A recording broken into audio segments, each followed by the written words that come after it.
Hey, good morning, gasaholics. I'm Hot Rod Bob, and you've got gas, the morning edition. Now, how many times have you looked in your rearview mirror and seen red lights, or flashing red and blue lights, or, well, that black and white ominous vehicle in your rearview mirror, and he's looking at you? Cop cars, something that have been around since the early 1900s.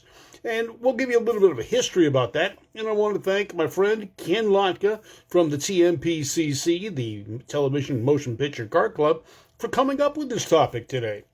The history of cop cars. We all see them. We kind of take them for granted. In most cases, they're black and white, but in some places, like Canada, they're taxi cab yellow. Yeah, believe it or else. That's it. So you got to watch these things because sometimes you don't know what color the cop car is. The wife and I were out for a drive yesterday and we saw some plain wrapper cars. Now, plain wrapper is kind of a slogan or a slang given during the old days on the CBs when you were traveling down the road and there was a plain white or an unmarked police car. It's a plain wrapped car. Well, we saw CHP cars, or California Highway Patrol, because we're in California. Hi, Ron Olson. How you doing this morning? Plain white Dodge Chargers. No colors. You had to see it from the door. And they were blue and they were beige and they're all over the place. But in the 1920s to 1940s, there was significant government expansion. And with that government expansion and the fact that, criminals started to expand their business operations, police cars became more fashionable. Now, when things started out, cops were on a beat. They walked. They didn't drive a vehicle. Some had motorcycles. But later on, they moved over to cars because, the criminals had cars. And they were driving faster than the average policeman could run. Imagine that. So police cars started being used. It was also something that made it quicker to respond when there was a problem someplace, whether it was a break-in, a fire, or something that needed police assistance. So the car became a way of getting from point A to point B, or getting to where the problems were when they happened. So police cars started becoming more and more popular beginning in the 1920s. They started expanding and using more. Now, the evolution of the police car has continued to change. They started out in the 1920s with Model T Fords. It was cheap. They were reasonably reliable, and they got you from point A to point B, which is what they basically wanted. Now, police vehicles have changed over the years, and I've seen a lot of different ones in my lifetime, usually in the rearview mirror. But some of the cars that the experts are telling us we had back in the day, and frankly, I don't remember seeing some of these, but the 55 Chevrolet was a popular car in the mid-50s for policemen because the V8 engine. They were somewhat stylish, they were comfortable, they rode well, and they could catch the bad guys because really there weren't that many higher performance vehicles on the road. Oldsmobiles, some Buicks, but the Chevy did the job. So in 1955, many police departments went to the 55 Chevy. The Tri-5, 55 through 57. But the Fords were also there as well because Fords had bigger motors. Chevy had a 265 in 55 to a 283 in 57. Fords had the 272s, 292s, and 312s. The Ford Fairlane was an inexpensive vehicle, and it competed very well price-wise with the Chevrolet at the time. After all, those are your two low-price leaders. Well, it was a natural to make them into police cars, and the Ford Fairlanes and the Chevy Bel Airs and 210s and 150s became very popular among police forces. But here in California, where I basically grew up most of my life, Mopars were the rule. Plymouths, Dodges, pursuit vehicles. Now, I can even remember 1965 seeing an Oldsmobile police car, or actually a highway patrol car, that had a roll cage. and bucket seats. It was a four-door Olds 88, but it was a pursuit car, and you saw them back up on the highway. In the late 1970s, early 1980s, CHP, or the California Highway Patrol, decided to try something a little bit different, and they did Mustangs. They put a couple of Camaros in the mix, but the Mustang was the most popular. It was the LX Notchback. It was light in weight, great power, 5-speed transmissions, and what they found is the officers had too much fun driving these cars, and they crashed them on a regular basis. Now, one of the things they did, and I was calling on one of the police garages back in the day, they took the rear sway bars off the Mustangs. They found that the officers were going into corners a lot faster than they really needed to or could, and they'd spin out. By taking the rear sway bar off, they plowed a little bit more, and, you know, they didn't spin out quite as much. Hello, guys. Oh, we've seen a lot of comments this morning. What happened here? Let's go back here. All right, there we go. Oh, there we go again. All right, getting some comments here. Neil Panks from Great Britain. I'm not going to spoil my wife's birthday. For those of you who are following me, and you know, today is Peggy's birthday. Yes, on the Christmas solstice or the winter solstice, it's Peggy, the shortest day of the year, and she rushed out to be born on that day. Screwed up Christmas for the family. No, actually, they wrapped her, put her under the tree, and well, never mind. That's another story altogether. All right, so the Mopars were pretty popular here in California. If you watch the TV show Adam 12, you remember that? You're old enough? What are they driving? They're driving Mopars until AMC got into the game with the Matador. The Matador with its 401 cubic inch big block engine. Less expensive than the Mopars. Powerful, but not quite as reliable. They went back to the Mopars. Now, if you're old enough, you can remember the TV show Highway Patrol. Broderick Crawford. What did they drive? Oldsmobiles. And they had 2 doors. They didn't have 4 doors. Why? Well, they weren't expected really to take people and carry them back to jail. If they did, they call a supervisor. They'd come up with a 4-door. But the reality was, Highway Patrol was primarily for pursuit. They had highways, they drove at higher speeds. They needed something that had more power, and the Oldsmobile fit the bill back in the late 1950s. They used the Olds, they used the Buicks back then. Those were the cars of choice for the California Highway Patrol. Now, Mopar didn't sit back and watch this happening. They got aggressive. The Plymouths and the Dodges became very well known among the police departments as cars they couldn't really kill. These were solid, good running performance vehicles. I had a friend that bought used police cars at the police auctions when they'd get rid of them and make them into, well, sleeper drag cars because they had big motors. 413, 440 Chrysler motors in lightweight base model Plymouths and Dodge bodies. They became real popular. The Plymouth Fury was another one that a lot of municipalities used, not because it was light in weight, but it was stable. It was strong. It got the big motors as well, and it was a good all-around police car. Now, for a while, the Chevy Caprice made its debut as a police car. Now, Chevrolet had not really pursued the police market, and Ford and Chrysler really got into it heavily. Now, GM tried, but they really didn't have the stuff that Ford and Chrysler had. The reliability, pretty close, but for some reason, the police departments gravitated more towards the Chryslers and the Fords. So the Chevy did make a bit of a run at it, but didn't last very long. The Mustangs were used not only by California Highway Patrol, but by other municipalities and cities and states. The Michigan Highway Patrol, Pennsylvania Highway Patrol, they all used them. In the 70s, they started to downsize. After the fuel crisis, they went to Novas. They tried that. I know the Sheriff's Department here in Southern California used the Nova for quite some time, but they're not pursuit vehicles. They're not really cars that needed to be fast, although 350 cubic inch motors in the lightweight Nova bodies did quite well, and they used them for quite some time until the Nova went away. A lot of companies or police departments wanted a heavy, more stable vehicle, and the Dodge Monacos, the Dodge Diplomats, and the Plymouths were the choice. Today, well, a lot of the police departments have gone to the Dodge Charger. Now, the Dodge Charger is a very stable, capable handling vehicle, but in many cases, and like with the California Highway Patrol, they're using the V6 model.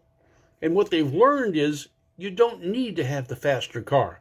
Because although the criminal may be faster than your Ford Crown Vic, it may be faster than your Chevrolet, it may be faster than your Dodge Charger, it is never faster than your Motorola. Think about that for a bit. So they've gotten away from the high-speed pursuits. They found that if they drive at high speeds, the criminals drive at a higher speed, or try to. And therein lies the problem. You have traffic collisions and such. So by backing off, the criminal no longer has to drive faster, and in most cases we know they run out of driving talent long before they run out of power in a car. Some of the departments have tried the SVT Ford Rapture truck, and mostly this is good for off-road uses in areas like Arizona and Utah and so forth, where there's a lot of off-road area they need to patrol. And so it's not necessarily your local police municipality, but it's like the border patrols or the forestry department or places like that that need the four-wheel drive off-road capability. Now, some of the cars that have become very popular, and that's because they stayed in production probably longer, were the Ford Crown Victorias. Why the Crown Vic? Well, it was pretty indestructible. It was a solid machine. It ran very good. It was the last of the domestically built four-door rear-wheel drive vehicles. Why rear-wheel drive? Well, their handling's more predictable. They're less expensive to upkeep and maintain than a front-wheel drive vehicle. Their suspensions are stouter and stronger. They take more abuse. They're able to take the abuse. They're pretty stable, good handling vehicles, and they were relatively inexpensive for the time. Now, Ford made the mistake of dropping out of the rear-wheel drive market and canceling the Crown Vic. GM did the same thing with the Caprice and the Impalas. They got out of it. Chrysler did as well. No one wanted a K-car, police car. Trust me, it didn't work. But what they've done now is the police have gone to alternate vehicles. And one of the alternate vehicles they've gone to is, believe it or else, the Tesla. Now, one of the police departments in Indiana, in Bargsville, Indiana, has started to check what the electric vehicle benefits are going to be. Yes, and we know that it's coming. We know they're forcing electric vehicles on us, whether you like it or not. You will be driving an electric vehicle within the next, 10 to 15 years. Good chance of it. My wife says she's not giving up her gasoline vehicle. As a matter of fact, she will pay to keep it rebuilt and running as long as she can. But here's the situation. Bargsville, Indiana, took a Tesla Model 3, and that's their small entry-level car. Their entry-level car sells for around $41,900. Now, that's the base vehicle. That is not the vehicle with all the necessary equipment a police car runs. You've got to add the lights. That's going to take battery power. You've got to add the heavier suspensions. Well, maybe not. Bargsville, Indiana really doesn't have that much rough roads to travel on. But they just looked at the cost of operation. All right, so let's forget about what you have to do to upgrade a Tesla. They didn't take that into consideration. All they did was they listed the base buying price of that Tesla, which was $41,900. They compared it to the Dodge Charger. This is police-ready Dodge Charger, not a base Charger. $33,000. The difference, $8,300 between the current Tesla Model 3 and a police version Dodge Charger. So this is misleading, although they are telling you the electric vehicle is the way to go and they've saved money. What they've saved money on, the difference between charging the car and gasoline. The gasoline costs for the Dodge Charger averaged around $450, and this was in a month. So you know they're not driving very far, guys. $450. I spend $450 a month, and I only work 1 day a week most times. And I'm driving at Irwindale Speedway drag strip. So I've got a 200-mile drive, round trip, roughly 250, plus my little trips in and out of here and there and during the week. So I'm spending $450 to $500 a month on fuel. The police car, Dodge Charger. Now, the V6 Dodge Charger does get reasonable good mileage. I was getting almost 30 miles per gallon on one I rented back last year. So chances are they're getting 20 maybe around town. But they're saying $450 to $500 a month average on fuel costs. Now, when you look at oil changes and regular maintenance, the actual cost to run the Dodge for the year was $7,580. Okay, that's not too bad when you think about it. But now they took the Tesla Model 3. It averaged $57 a month to recharge the battery. Actually averaged a little more than that, closer to $60 a month. But there were slow months and there were busy months, and it all averages out. So roughly $66. There are no oil changes. There's no servicing. Now, there is maintenance they didn't list, brakes and so forth. They have not come into play yet. But what they're looking at is an average savings in the neighborhood of $1,000 a year per vehicle. That's not significant. That's $1,000. But how many police cars do you have? So that's something to look at. But what they're saying is the savings in 1 year make up the difference between the cost of the Dodge versus the cost of the Tesla. Well, they've missed something because they forgot the average use. And what's the resale value going to be? Tesla resale value is going to be pretty high. They're going to recoup more of the value of the vehicle at the end of its life. So they're saying it's the wave of the future. They don't do many pursuits. And again, why chase them when your Motorola can catch them right away? So you can radio ahead and you can do blockades and so forth. You can stop the cop and the cop can stop you and so forth. But this is what they're saying. I'm finding a bunch of holes in this because it's an electric vehicle.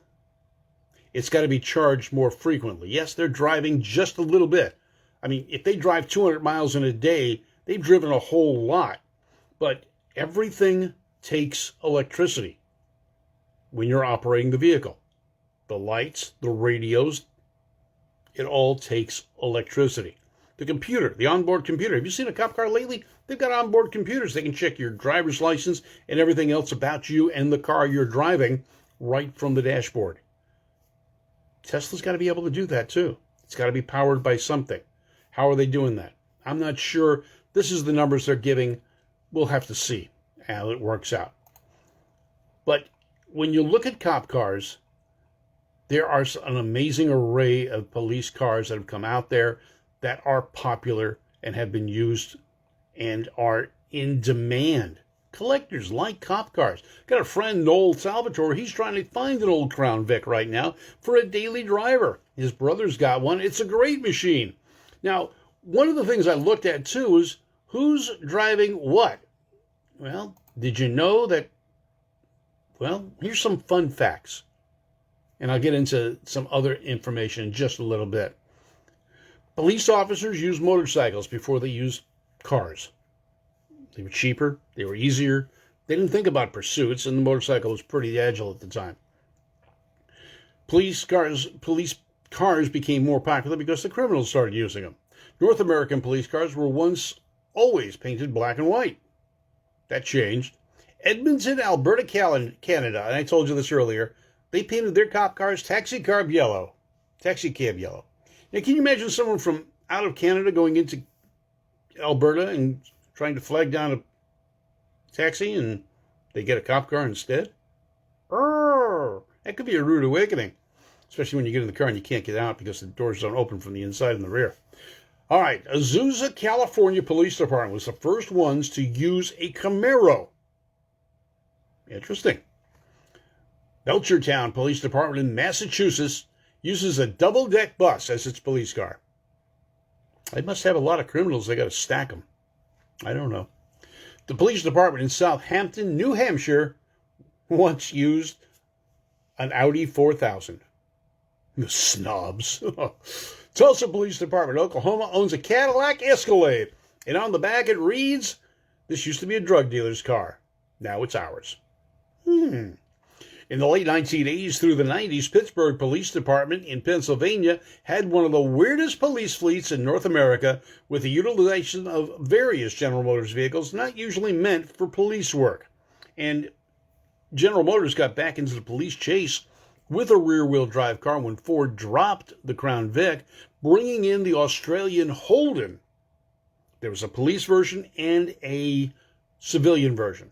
The civilian version was called the SS. The police version was called the Caprice. It's a shorter wheelbase, shorter vehicle, and it was the Holden Commodore, but the base model Commodore. V8 engines, plenty of power, independent front and rear suspension, excellent handling vehicle. Chevrolet or General Motors in their infinite wisdom dropped the whole Holden manufacturing facility in Australia. They no longer manufacture cars. So that dropped that out of there. But police cars over time, well, they've been great. You've seen a lot of them. Great Britain, the Morris Minor 1000 was a police vehicle. Narrow streets, they really didn't get into chases. Morris Minor, 948 cc's worth of power. 36 horsepower. Downhill with a swift wind. You could hit 0 to 60 in an hour and a half. Plymouths, pretty solid vehicles, even used back into the 40s. Pennsylvania and Detroit used what I thought was kind of interesting, and I saw this when I was traveling. Chevy Biscaynes or Bel Air, two-door sedans with big blocks. Man, talk about sleeper vehicles. Now, they sold this combination as a civilian vehicle as well, and I had a few friends back in the 60s that bought these. They were great sleeper vehicles and fun at the drag strip. 4-speed transmission, big block engine, stripped down full-size Bel Air. Baby, they were great. Ford with flathead V8s, because they were some of the most powerful, inexpensive cars around for the time. Dodges. The Automobile Club of Southern California has restored an old Dodge Polara, 1961. Big block motor. Needs race fuel just about, with its 12-to-1 compression ratio. This was a pursuit car. It's an old CHP car. They've got the history of it. Ford Fairlanes, Ford Galaxies, Plymouths, Chevrolets. You know what? If you could put a light on the roof, it could be a cop car. I'm Hot Rod Bob. You've got gas, the morning edition, and we're not copping out. We're talking about police cars today. You have a great day. I'm Hot Rod Bob. You've got gas. Brought to you by Service Tech Equipment. Service Tech, with all your service equipment needs, contact him today. Craig Heidenthal in Simi Valley, California. And you can check him out and find him on Facebook. Service Tech Equipment. Have a great day.